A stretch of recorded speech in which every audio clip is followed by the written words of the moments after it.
107,9 FM Eltras Radio, The Fresh Generation and Edutainment Station. Halo Ujang Neng semuanya, kembali lagi di Eltras Podcast bersama aku, Acel. Gimana nih kabarnya Ujang Neng? Semoga selalu dalam keadaan baik ya. Udah lama nih kita nggak ngobrol-ngobrol ya di podcast kayak gini. Eltras Podcast kali ini lebih spesial karena kita bekerja sama dengan talk show Kema Polban. Nah, tentunya akan ada gestar menarik nih di podcast kali ini. Kira-kira Ujang Neng bisa tebak nggak ya gestarnya siapa? Nah, tanpa berlama-lama langsung aja nih kita beralih ke tamu kita hari ini. Boleh perkenalan diri ke Ujang Neng sebelum lebih jauh. Oke, baik. Assalamualaikum warahmatullahi wabarakatuh. Terima kasih kepada BEM dan Eltras yang sudah mengundang saya dan kami masuk ke dalam untuk mengikuti talkshow Kema Polban. Yang pertama-tama mungkin nama aku Rafli, nama lengkapnya Muhammad Rafli Chandra, dari jurusan Administrasi Niaga, sekarang menjabat sebagai Ketua HMAN periode 2022-2023 Kabinet Daerah Juang. Nah, cukup. Oke. Assalamualaikum warahmatullahi wabarakatuh. Saya perkenalkan, nama saya Tahir Zaki Hafiz selaku Ketua Himpunan Mahasiswa Jurusan Bahasa Inggris. Saya juga mengucapkan terima kasih banyak kepada BEM dan juga Eltras yang sudah memfasilitasi kami untuk saling berdiskusi atau berbincang-bincang ringan gitu ya.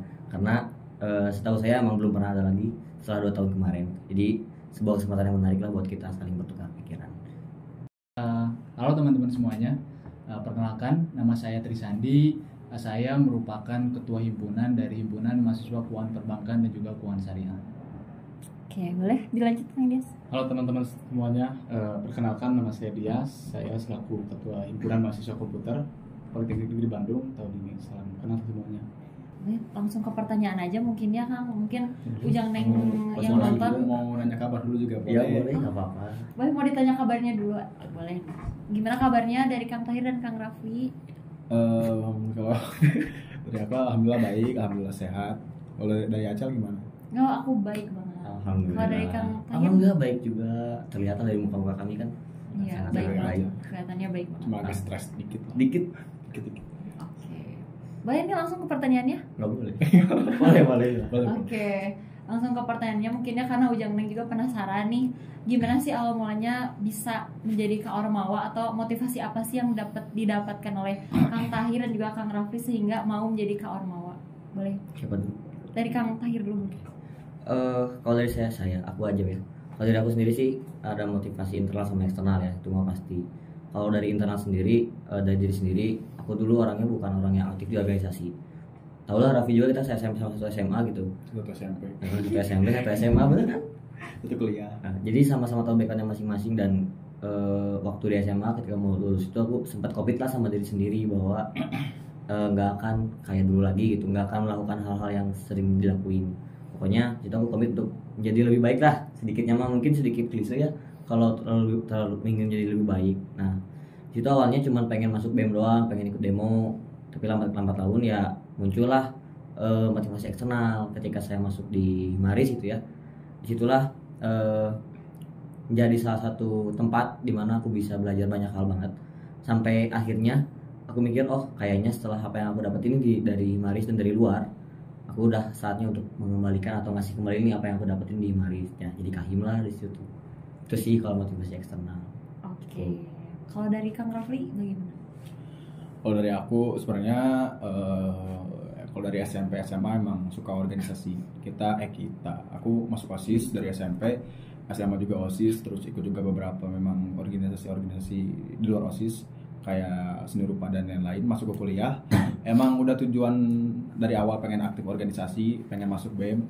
Terus waktu SMA juga ngeliat kan, waktu itu tuh masih ada kayak cipta kerja dan lain-lain. Oh, kakak-kakak mahasiswa tuh keren, bisa turun ke jalan, bisa punya pemikiran-pemikiran yang hebat. Itu jadi motivasi internal, ini mana ingin membuktikan juga kalau misalnya aku sebagai mahasiswa bisa berdampak terhadap masyarakat dan orang lain. Masuk ke dunia kampus sekarang, awal-awal mulai dari KPP, terus dari KPP kenal dulu sama dinamika Kema Polban kayak gimana, pengen kenal dulu pengetahuannya kayak gimana.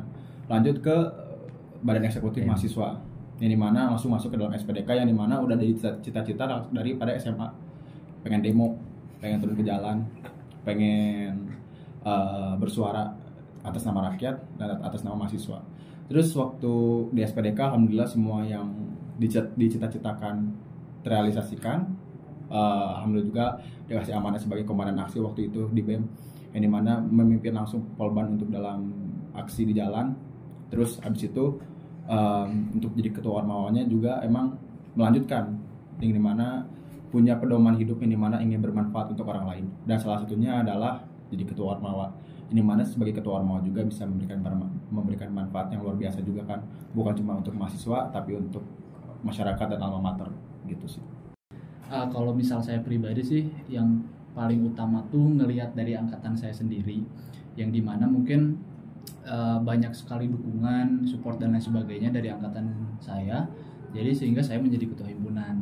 Terus dan yang kedua mungkin faktor lingkungan juga, jadi ketika saya menjadi staf muda di BMKM Polban, terusus di Departemen SPDK, jadi sehingga mungkin di situ banyak sekali diskusi perihal dinamisasi kampus, sehingga ada sedikit ketertarikan saya mungkin buat menjadi ketua himpunan Himakaps ini. Mungkin itu sih dukungan besar dari saya.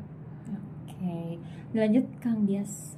Kalau dari saya, kenapa saya ingin menjadi ketua Ormawa? Pada akhirnya saat saya selesai dari BEM, dulu satu departemen dengan Sandi di SPDK, itu melihat himpunan gitu, yang dimana himpunan itu merupakan rumah saya gitu kalau di jurusan. Nah, ada beberapa keresahan yang terjadi di sana gitu, atau ada sedikit yang kurang gitu yang perlu saya bawa gitu sebagai terobosan baru sebagai ketua himpunan, terutama di angkatan-angkatan saya gitu. Oke. Tapi setelah menjalani kehidupan jadi Ormawa, apakah ada yang berbeda dari sebelumnya atau sama-sama aja gitu? Oke, mungkin kalau misal dari saya, Ya. Ketika udah menjadi ketua Ormawa, mungkin ada sedikit ada kegiatan tambahan lah, yang tadinya mungkin hanya kuliah lalu pulang, mungkin sekarang ketika udah menjadi ketua Ormawa, setiap hari mungkin harus ada beberapa hal yang harus diselesaikan. Misal contohnya ada rapat kabinet, ada berupa kegiatan proker ataupun pergerakan, dan mungkin ada persoalan yang memang harus saya selesaikan. Mungkin itu sih. Oke, mungkin kalau dari Kang Dias ya. Oke, perbedaan setelah menjadi ketua Ormawa yang paling jelas dan paling terlihat itu adalah perbedaan waktu ya. Jadi selama saya sebelum menjadi ketua Ormawa itu waktu saya memang banyak gitu. Tapi setelah menjadi ketua Ormawa memang masih banyak tapi sedikit terkuras karena ada beberapa kewajiban yang harus saya penuhi di Ormawa gitu. Mungkin sama seperti halnya Trisandi yang disampaikan, ada kegiatan di internal Ormawa yang perlu dilaksanakan gitu. Jadi itu mungkin dari segi perbedaan gitu sebelum menjadi ketua Ormawa atau sesudah menjadi ketua Ormawa. Kalau dari aku sendiri pastinya nggak akan terlalu jauh berbeda, cuman emang perbedaan yang signifikan itu terasa ketika sebelum masih SMA gitu. Ketika masih SMA apa yang kita pikirkan itu sempit, kita nggak bisa melihat seluas itu. Tapi ketika masuk ke dunia perkuliahan, mengikuti kegiatan Ormawa, menjadi ketua Ormawa, itu perubahan-perubahan yang kita rasakan tuh sangat-sangat berdampak bagi kita sendiri gitu ya. Bahkan hal seperti tadi kayak kecerdasan emosional, dimana kita mengelola emosi itu sangat-sangat penting, karena apa yang kita bicarakan, apa yang kita sampaikan, apa yang kita ambil itu mempengaruhi orang lain. Jadi kita harus benar-benar mempertimbangkan nih, apa aja sih yang harus orang-orang butuhkan, kepentingan bersama tuh seperti apa. Ketika menjadi ketua Ormawa emang pemikiran untuk mementingkan diri sendiri itu udah mulai luntur, udah mulai hilang. Apa yang kita pikirkan pasti untuk orang-orang banyak, untuk anggota kita. Apa yang berpengaruh dari eksternal ke internal ke eksternal, itu menjadi bahan pikiran kita. Yang paling saya rasakan adalah ketika mengambil keputusan, itu sih yang paling berdampak ketika sebelum dan menjadi ketua Ormawa, itu sih. Oke, mungkin dari Kang Tahir dan juga Kang Rafli itu ada banget itu ya bedanya setelah sebelum dan setelah menjadi Ormawa. Nah, mengenai perkuliahan dan juga mengelola organisasi nih, kira-kira gimana sih cara menyeimbangkannya? Mulai dari Kang Tahir. Mungkin sebelum kesana ya, yang pertama ketika masuk dunia kampus tuh ada 3 pilihan kalau kata seseorang yang pernah bilang ke saya. Waktu bermain, akademik dan organisasi. Kalau kita mau memilih waktu main, berarti salah satu dari 2 ini dihilangkan. Nah, ketika menjadi ketua Ormawa, otomatis waktu main kita yang berkurang. Nah, itulah yang menjadi konsekuensi ketika kita di ruang lingkup akademik dan juga ketua organisasi mahasiswa. Dan menurut saya itu sudah menjadi keharusan sih, dan untuk mengatur waktu kita, gimana kita mengatur skala prioritas kita. Jadi justru ketika menjadi ketua ormawa lah kita bisa tahu nih kapan kita harus fokus ke akademik dulu, kapan kita mengorbankan organisasi untuk akademik. Dan lebih bagusnya lagi ketika kedua hal tersebut bisa berjalan secara optimal. Ada yang bisa jadi presma juga mapres. Itu kan hal-hal yang sangat jarang bisa didapatkan sama orang-orang gitu. Itu keren. Dan cara gimana tadi untuk mengatur waktu sih sebenarnya yang paling bisa diatur tuh. Jadi kalau aku pribadi misalnya nih ada tugasnya itu lebih baik dikerjakan sebelum atau ketika hari H, sebelum deadline jauh. Maka ketika kita ada agenda dadakan nih, misalnya rakoor ataupun rapat-rapat internal, kita bisa menyampingkan dulu karena tugasnya udah beres kayak gitu sih. Itu contoh kecil lah yang bisa diatur ketika kita menjadi ketua organisasi mahasiswa. Kalau dari Kang Raffi gimana? Kalau dari aku sebenarnya kalau bicara akademik ya, sebenarnya fokus anak awal tuh nggak pengen masuk beberapa jurusan yang ada di Polban. Pengennya tuh basicnya tuh di ilmu politik sama ilmu hukum sama ilmu komunikasi. Tapi nggak ada rezeki di sana, akhirnya masuk ke sini yang ngebuat ketika masuk dunia kampus cari pelarian yang dimana pengen nyaman nih buat kuliah di mana. Salah satunya ada organisasi. Ada beberapa kekeliruan yang dimana waktu itu aku lakuin adalah memprioritaskan organisasi dulu daripada akademik. Tapi ada juga beberapa strategi dan cara dari diri sendiri gimana sih cara menanggulangi biar akademiknya juga gak keteteran.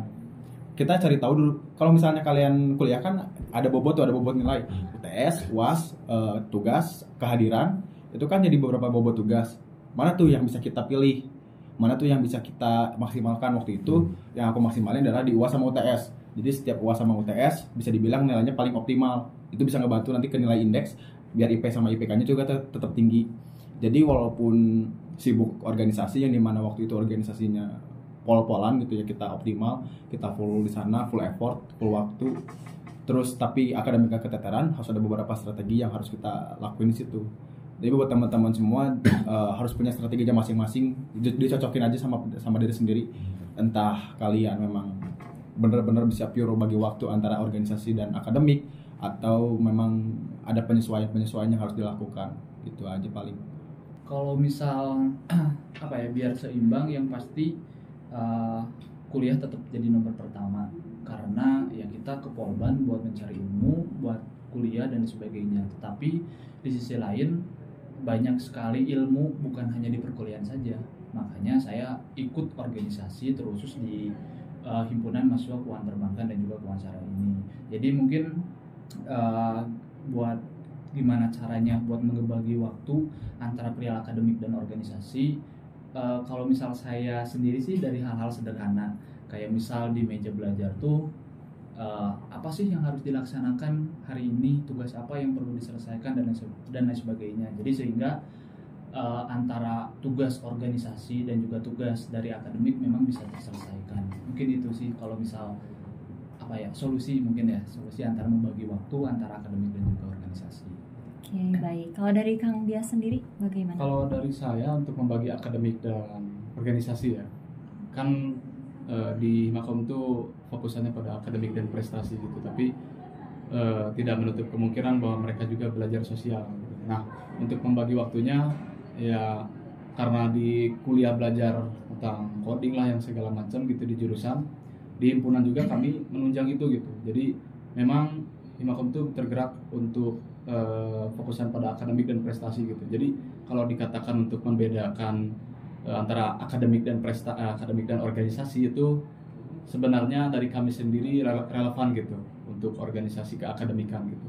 Tapi tidak menutup kemungkinan bahwa mereka tidak bisa sosial, enggak gitu. Tapi mereka juga aktif bersosial gitu. Nah, cara membedakannya tadi prioritaskan dulu gitu, akademik atau organisasi. Ya kalau dari saya sendiri karena organisasi mengacu pada akademik, jadi adapun tugas di akademik selalu diselesaikan bersama organisasi. Oke, mungkin itu tadi cara menyeimbangkan antara organisasi sama akademik ya, Kang. Nah, kalau untuk hambatan, kira-kira ada nggak sih hambatan menjadi seorang Kaormawa? Baik, dari Kang Raffi dulu. Kalau hambatan paling karena menjadi ketua Ormawa, bisa dibilang kita menjadi ketua Ormawa tuh mengabdi kepada Ormawa seutuhnya hidup kita. Karena ada mulai dari waktu, tenaga, material, itu benar-benar kita alokasikan kepada Ormawa.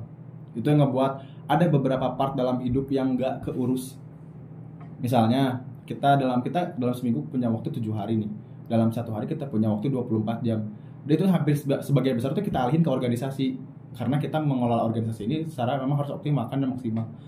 Hambatan-hambatannya adalah bagaimana juga kita bisa memaksimalkan di beberapa bagian di hidup yang lain, kayak misalnya di keluarga, pertemanan, itu yang harus kita pikirkan juga waktu jadi hambatan juga, cara bagi waktu yang tepat tuh kayak gimana, karena akademik, organisasi, lalu kita punya keluarga, kita punya pertemanan, persahabatan dan lain-lain itu juga jadi hambatan juga. Apalagi terkhususnya aku pribadi, mungkin teman-teman yang lain ada yang beberapa yang relate gitu, bagaimana menjadi seorang laki-laki di umur 20 tahun, 21 tahun, 20 tahun ke atas kita dituntut untuk mandiri, mulai dari material maupun moral. Itu adalah beberapa tanggung jawab yang harus kita emban dari sekarang. Itu juga jadi harus kita perhatiin juga dari sekarang. Itu juga karena kita sebagai kawan mawa waktunya sedikit untuk mengoptimalkan hal tersebut menjadi sebuah tantangan sih sebenarnya. Boleh dari Kang Lahir. Hambatan terbesar pasti dari aku pribadi ya, dari diri sendiri. Kenapa? Tadi kan aku bilang nih, dulu tuh bukan orang yang seperti sekarang, itu sangat-sangat berbeda. Dan habit-habit yang masih ada itu sampai sekarang, habit-habit buruk yang sering aku lakuin dulu tuh terkadang menjadi hambatan paling besar ketika menjadi ketua ormawa, karena kita kadang dituntut untuk menjadi sempurna. Karena benar kan, tuntutan di ketua ormawa tuh menjadi sempurna. Kadang ada beberapa hal yang kita kesampingkan nih, diri sendiri itu paling sering kesampingkan. Kita nyaman itu seperti apa, cara kita berbicara sama orang lain nih, cara kita nongkrong, cara kita menanggapi orang-orang itu kadang gak sesuai sama apa yang kita inginkan. Tapi mau gak mau kita pun harus bisa mengalahkan ego kita sendiri, dan hambatan terbesar adalah ego diri kita sendiri. Jadi dari hambatan itulah sebenarnya aku juga bisa belajar bahwa terkadang yang menghalangi diri sendiri adalah diri sendiri. Jadi aku mulai bisa nih nurunin ego, mulai ngesampingin nih apa sih yang gak bisa aku harus paksakan ke orang lain. Hambatannya adalah diri sendiri, itu paling susah untuk ditaklukkan lah. Overall secara langsung saya belum pernah merasakan itu ya, maksudnya akademik saya terganggu karena organisasi kalau saya pribadi gitu. Tapi di samping sisi ada hambatan lain gitu, yaitu waktu. Kadang jam pulang sih gitu. Jadi jam istirahat memang kurang gitu. Itu aja sih hambatan-hambatan yang membuat kadang saya tuh kurang fokus gitu atau kurang istirahat dan lelah gitu. Itu sih mungkin dari saya. Oke, boleh Kang Sandi.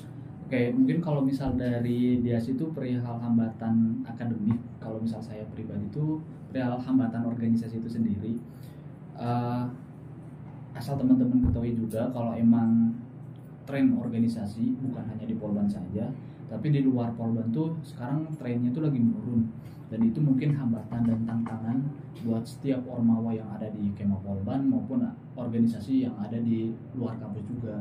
Sehingga mungkin organisasi sekarang harus lebih di-upgrade lagi, harus lebih ditingkatkan lagi dari segi esensi dan juga manfaatnya, sehingga apa yang mereka butuhkan ya ada di organisasi. Mungkin itu sih kalau misal hambatan untuk organisasi. Oke, baik. Kalau berbicara tentang organisasi itu kan ya kadang ada anggota yang aktif banget, ada yang hilang-hilangan, bahkan nggak berperan aktif banget gitu. Nah, gimana sih cara dari Kang Sandi dan Kang Dia sendiri mengatasi itu? Boleh dari Kang Sandi dulu.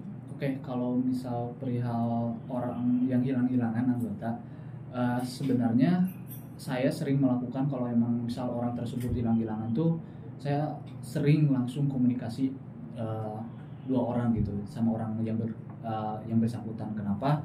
Karena saya di situ mendengar apa yang dia rasakan, apa yang terjadi pada dia, sehingga dia tuh benar-benar hilang-hilangan tuh kenapa, saya tanya, terus mungkin sedikit kasih solusi dan lain sebagainya. Tapi mungkin jalan terakhir bila mana ada suatu hal yang emang kenapa dia hilang-hilangan, ya bagaimana lagi kita misal dia tuh menduduki sebagai ketua ataupun misal sebagai wakil dan lain sebagainya, ya kalau emang dia hilang-hilangan saya selalu tegas buat langsung mengganti lah, buat mengganti orang tersebut dengan orang-orang yang mungkin bisa lebih berkompeten dan lain sebagainya gitu.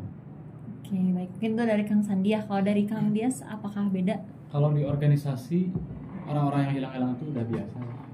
Itu memang dari tahun ke tahun atau mungkin dari berbagai ormawa juga kayak gitu. Cuman kalau dari saya sendiri cara mengatasinya nggak bisa langsung kita nggak bisa langsung mencegah itu, kita nggak bisa langsung memperbaiki itu. Nah, saya biasanya lebih suka untuk mendengarkan ketimbang saya berbicara dan memerintah. Jadi saya selalu menjadikan orang-orang yang hilang-hilang itu sebagai rekan bisnis. Jadi nggak sebagai bawahan saya, maksudnya ya saya juga mendengarkan orang-orang saya lah gitu. Mereka maunya apa, kenapa mereka sampai tidak mau bekerja atau tidak mau memenuhi tugas mereka di organisasi tersebut itu. Ya salah satunya mungkin mereka tidak menerima manfaat gitu atau menerima keuntungan di balik itu. Nah, makanya biasanya saya itu selalu mendengarkan dulu sebelum saya bicara. Ketika saya mendengarkan, lalu saya biasanya mengajak, ya anggapannya sebagai rekan bisnis gitu. Jadi ada keuntungan di keduanya. Ya kalau misalnya, yo silakan kamu kerjakan ini, maka kamu akan dapat ini. Nah itu saya implementasi ketika saya menjadi ketua Ormawa gitu. Itu akan memberikan feedback di keduanya. Jadi keduanya saling menguntungkan dan saling menerima manfaat gitu. Makanya minim lah gitu orang yang hilang-hilangan tersebut. Cara mengatasi orang yang hilang-hilangan gitu ya, sebenarnya kita harus balik lagi ke awal bahwa semua orang tuh punya pilihan. Semua orang tuh bisa memutuskan dia mau atau enggak. Tapi cara kita mengatasi hal tersebut adalah meyakinkan dan membuktikan bahwa kalau mereka ikut pun ini loh manfaatnya banyak gitu. Nggak sia-sia nih kalian ikut. Tapi kalau dari saya pribadi ya, dari aku pribadi itu nggak akan pernah mempermasalahkan bahwa misalnya anggota aku pengen ikut nih ke ISMAVO atau ke lomba-lomba apa, silakan.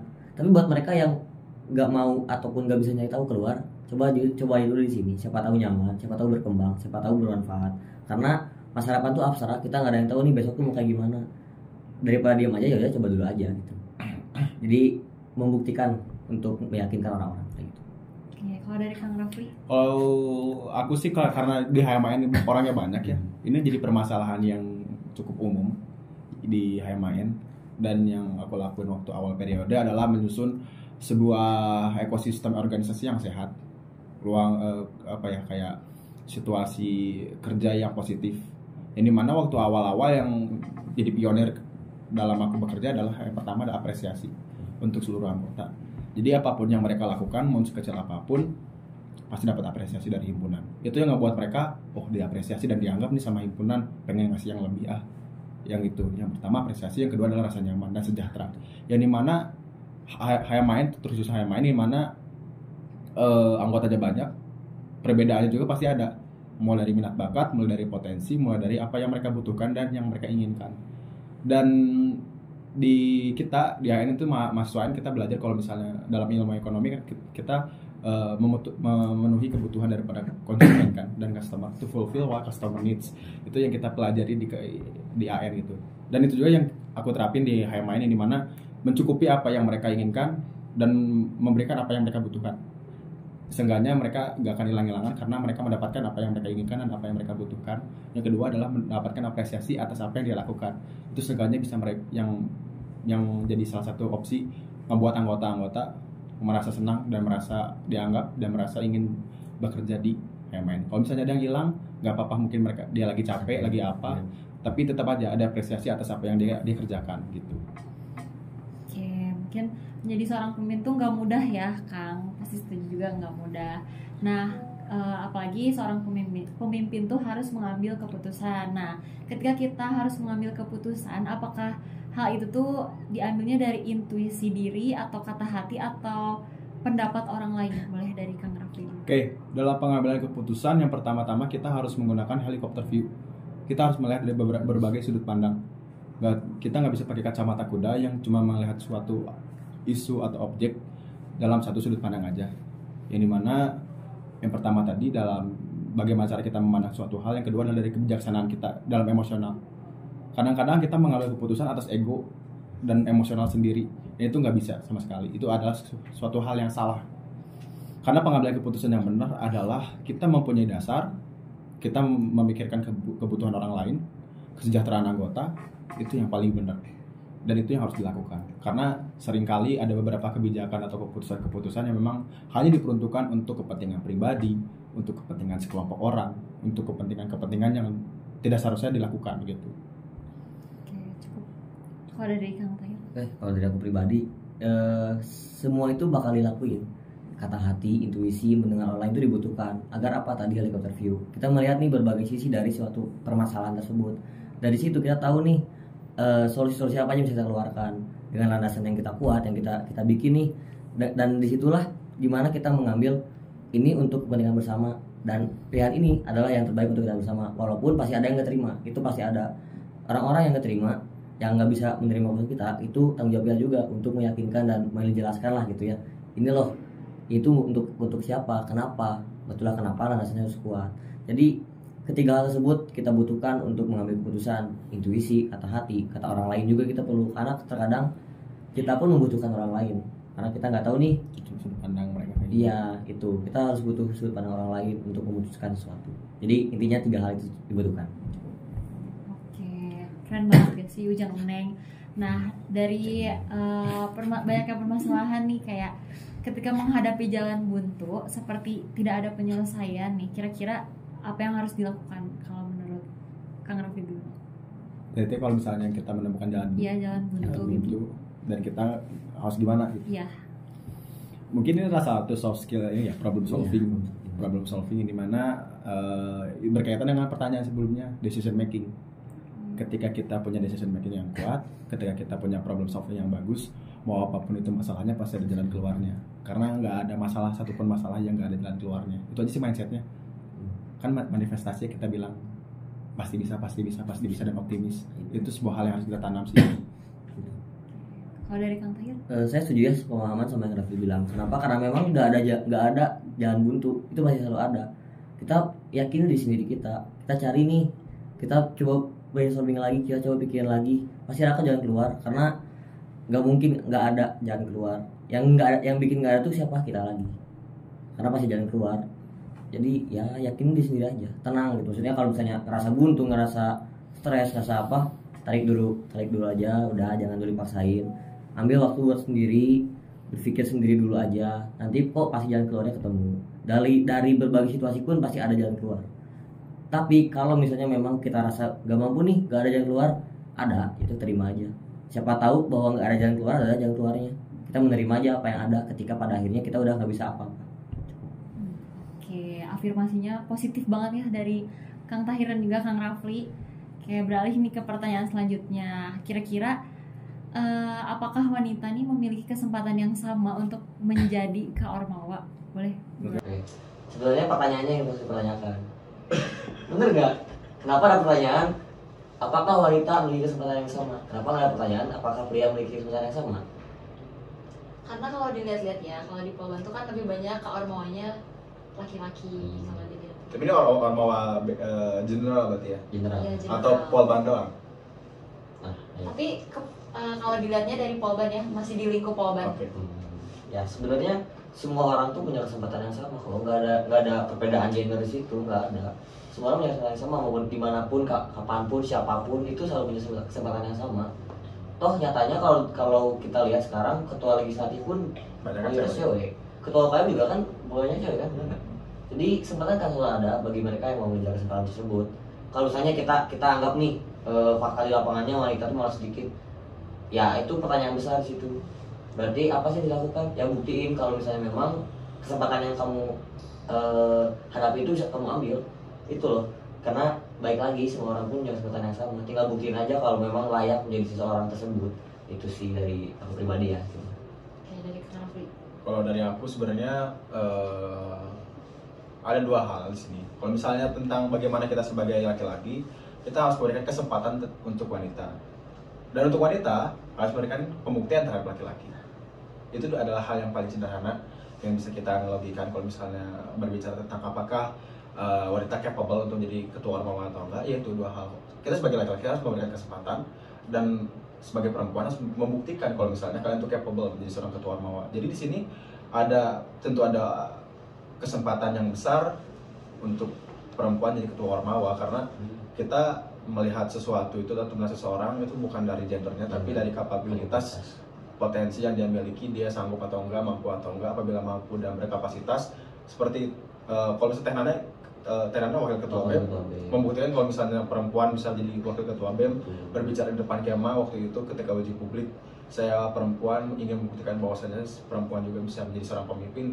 Itu jadi bukti kalau misalnya kita di ruang kema Polban membuka, kita nggak tertutup, kita membuka kalau misalnya perempuan juga bisa jadi sebagai ketua ormawa atau sebagai pemimpin di sini gitu aja sih. Saya pribadi menanti nih ada ketua BEM seorang perempuan, karena setahu saya belum pernah ada. Iya. Bener kan? Oh, coba dulu aja, nggak ada yang tahu. Tadi Kalau di kampus-kampus lain perempuan jadi ketua ormawa udah banyak. udah banyak kok. Ya. Kita cobalah, kita beranikan. Jangan terlalu gampang takut, gampang menyimpulkan dulu, coba dulu aja. Ya, berarti coba dulu aja ya Kang. Bukti. Kalau emang bisa membuktikan, kenapa enggak gitu Why ya? not gitu. Ya. Acel mau? Nah, coba dari kamu gimana? Kalau dari aku sama mungkinnya kayak dari akang-akang di sini, kalau emang bisa membuktikan, kalau bisa memisahkan antara hal yang pribadi dan yang profesional gitu, kenapa enggak sih? Simpel aja kalau dari aku. Tapi mau nggak? Oh, makanya aku menjadi ketua divisi Nonsan. Oke, keren. Good, good. Oke, pindah ke pertanyaan selanjutnya mungkin ya. Tujuan, ada nggak sih tujuan setelah menjadi nanti demisioner, jadi Kak Ormawa, kira-kira mau ngapain nih ke depannya? Tidur. Jadi orang kaya sih. Sudah kaya sih. Berbakti kepada orang tua.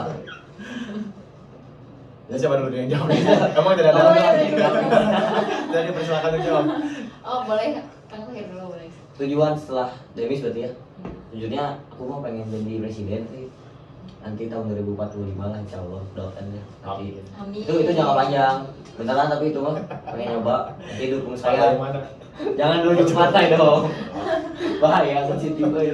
Setelah kalau satu jangka pendeknya TA dulu aja, kita mau TA lulus, kerja, ekstensi dan sebagainya, itulah membahagiakan orang tua juga salah satu pilihan, salah satu tujuan. Itu kewajiban ya. Kewajiban. Oh iya benar, sorry. Kewajiban itu kewajiban. Oke, Cukup. cukup boleh dari Kang Nafi. Kalau untuk jangka pendek tentu magang, TA, tugas akhir, fokus pengen ngasih yang terbaik di tugas akhir dan di akademik, pengen pembuktian lah kalau misalnya di organisasi jadi yang terbaik, di akademik juga jadi yang terbaik. Terus setelah di akademik, karena aku udah 3, pengen masuk nanti pengen lanjut ke S1, jadi sambil menata karir, sambil juga melanjutkan pendidikan S2 ke S3, ya pengen jadi karir yang stable lah. Kayaknya aku doang jadi presiden. Ada yang mau jadi presiden atau wakil Tiba-tiba Nanti bareng sama Kang Tahir jadi wakilnya gitu. kampanye? Wah seru juga.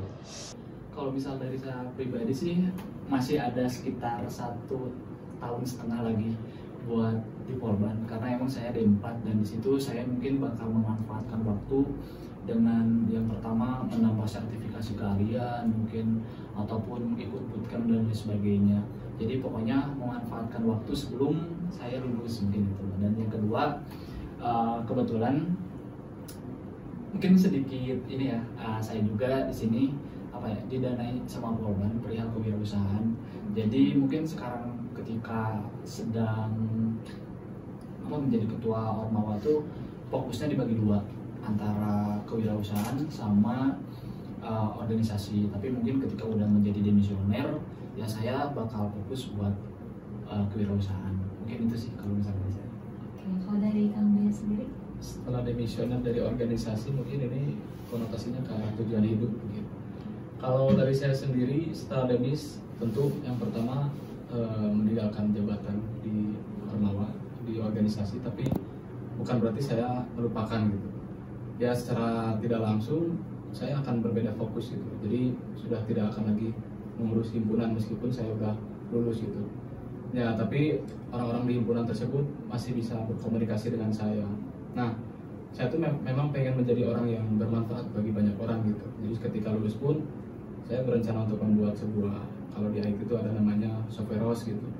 Software house itu adalah orang-orang yang berkumpul dalam suatu perusahaan gitu, membangun kerjasama gitu, atau misalnya kayak bikin perusahaan lah gitu. Nah pengen membuat kayak gitu karena di organisasi sendiri saya mendapatkan ilmu-ilmu yang tidak diajarkan dalam akademis gitu. Kalau di akademis kan fokusannya ke hard skill gitu, soft skill yang dia bangun kan saya rasa kurang gitu ya. Bukan berarti saya mengkritik jurusan saya, bukan, tapi soft skill yang dimiliki oleh seorang anak IT itu menurut saya kurang gitu di sini. Makanya adalah organisasi-organisasi untuk menunjang itu. Nah karena saya bersyukur juga gitu ya untuk diamanahi menjadi sebagai ketua organisasi ini, mendapatkan ilmu tentang soft skillnya gitu, bagaimana saya berkomunikasi, bagaimana saya bekerja sama dan negosiasi gitu, itu akan saya implementasikan ketika saya lulus nanti gitu. andai-andai saya bisa membangun sebuah perusahaan gitu ketika lulus, itu saya ingin membantu orang-orang yang lainnya gitu, terutama mahasiswa-mahasiswa nanti yang telah lulus di sini. Karena saya memegang prinsip itu, sebaik-baiknya orang yang berilmu akan lebih baik lagi jika dia adalah orang yang bermanfaat bagi banyak orang.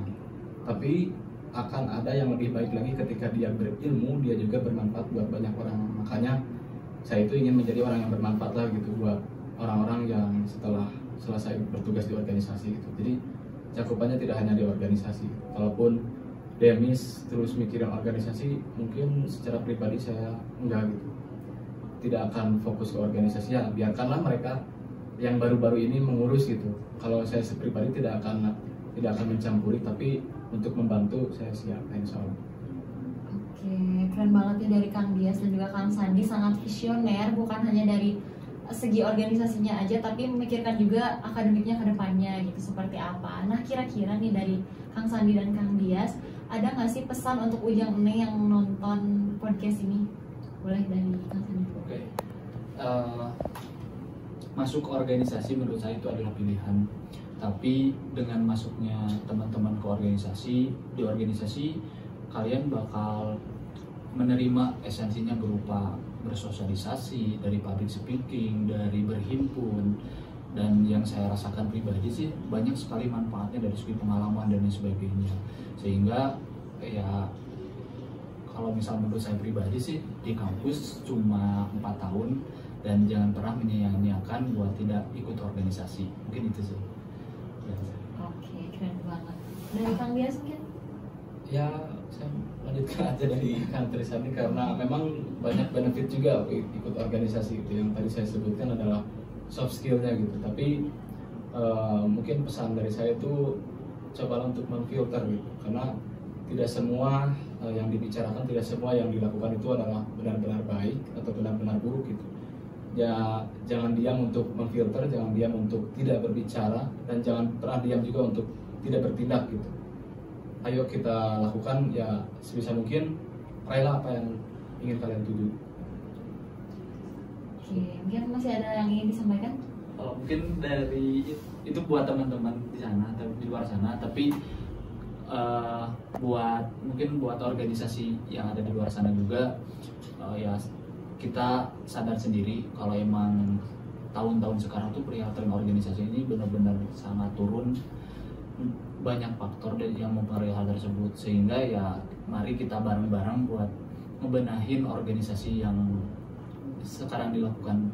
Terus dari segi esensi, dari segi manfaat dan lain sebagainya, ya kita bareng-bareng ayo buat ditingkatkan dari perihal organisasi yang sehingga mungkin yang tadinya manfaat yang teman-teman tadinya kurang, sehingga bisa ada gitu lah di organisasi. Mungkin itu Pesan motivasi berarti ya kayak gitu ya. Ya, boleh. Aku mau ngambil lirik aja dari Coldplay ya. If you never try you will never know. Jadi dalam hidup itu kita akan selalu menerima pilihan, yes or no atau yes or yes. Pokoknya banyaklah pilihan di tangan kita. Apapun yang kita ambil itu pasti ada resiko, pasti negatif dan positif pasti selalu ada. Tapi kalau kita nggak ngambil itu, kita akan tahu nih hasilnya seperti apa, resiko yang kita ambil itu seperti apa. Karena seorang pernah bilang kayak gini. Siapa tuh? Jadi yang mengganggu dong. Gagal itu hanya boleh diterima oleh orang yang sudah mencoba. Jatuh itu boleh diterima oleh orang yang sudah mendaki. Dan dari kesalahan lah kita tahu gimana cara memperbaiki. Jadi take it or leave it, tapi jangan sia-siakan hidup kamu karena hidup kamu hanya sekali. Cukup. Keren banget. Ngomong kamu. Kalau dari Kang Rafli gimana? Ini pesan untuk Ormawa atau pesan iya. secara general? General aja lah. General. Ini pertanyaan terakhir. Iya. Terakhir nggak seru. Udah beres. Udah. Diskusi pandangan kamu terhadap. Mungkin kalau pesan buat Ujang Eneng, buat teman-temannya mahasiswa Politeknik Negeri Bandung atau siapapun yang mendengar dan menonton ini, karena ada dua hal yang menjadi sebuah prinsip dalam hidup aku. Yang pertama adalah jangan pernah takut gagal, karena kegagalan adalah ketika kita takut gagal. Jadi ketika kita mencoba suatu hal, mau berhasil atau enggak, itu kita nggak gagal, itu hitungannya berhasil. Gagal adalah ketika kita takut gagal. Yang kedua adalah jangan pernah menyerah apapun itu rintangannya, jangan pernah menganggap sebuah hal itu jadi sebuah titik akhir dalam hidup gitu. Karena ada sebuah analogi yang saya pakai sampai sekarang. Aku selalu menganalogikan ketika aku berusaha adalah sebagai berlari, yang dimana berlari, ketika saya berlari adalah untuk mencapai sebuah garis finish atau tujuan. Ketika saya berlari, saya menginjak sebuah paku atau ranjau, kedua telapak kaki saya berdarah, sakit, bercucuran darah, tapi aku akan terus berlari dan terus berlari. Dan apabila kedua kaki saya patah, saya akan terus berlari dan berlari. Ketika kedua kaki saya patah, saya gunakan kedua tulang paha saya untuk berlari, untuk bergerak, dan untuk terus berusaha. Ketika kedua tulang paha saya patah, saya gunakan kedua tangan saya sebagai tumpuan tubuh saya. Ketika kedua tangan saya tidak bisa digunakan, yang saya gunakan adalah dagu saya dan perut saya dan tubuh saya untuk melata. Setidaknya saya tetap berusaha dan bergerak. Ketika tubuh saya sudah tidak bisa digunakan, yang saya gunakan adalah bibir dan otak saya untuk tetap berbicara dan berpikir sebagai bentuk usaha saya. Ketika bibir dan otak saya sudah tidak bisa digunakan, saya ada usaha terakhir yaitu berdoa. Ketika berdoa sudah tidak bisa dilaksanakan atau tidak bisa diupayakan, disitulah saya terakhir tidak akan berusaha. Karena titik akhir dari saya berusaha adalah ketika saya sudah tidak bisa berdoa. Apabila saya masih bisa berdoa, disitulah saya tidak akan menyerah. Oke, sangat memotivasi banget ya buat Ujang Neng yang nonton ini. Motivasinya. Walaupun kadang-kadang ada saya ada aku. Oh, bingung tadi kayak. Karena agak teranggung gitu, kaku saya. Ya nggak apa-apa Biasa karena gitu. ini juga deh first podcast buat Kang Tahir sama Kang Rafli mungkin ya. Kita lihat ke saya. Iya, ke saya pakai saya kan gak enak juga Dua ke saya. belum bingung, takut nanti. Mungkin dari podcast ini kita belajar banyak hal dari Kang Tahir juga Kang Rafli, yaitu jangan menyerah gitu ya, terus mencoba, Jangan takut. jangan takut buat terus maju pokoknya, mencoba hal-hal yang baru. Terima kasih untuk Kang Rafli dan juga Kang Tahir memberikan ilmunya dan insight baru nih buat Ujang Neng yang nonton. Juga terima kasih untuk Ujang Neng yang sudah menonton podcast Eltras X Talk Show Kema Polban. Dan nantikan keseruan lainnya di episode selanjutnya yang akan datang. Aku Acal pamit undur diri. See you 107,9 FM Eltras Radio, The Fresh Generation and Edutainment Station. Yeay. Talk Show Kema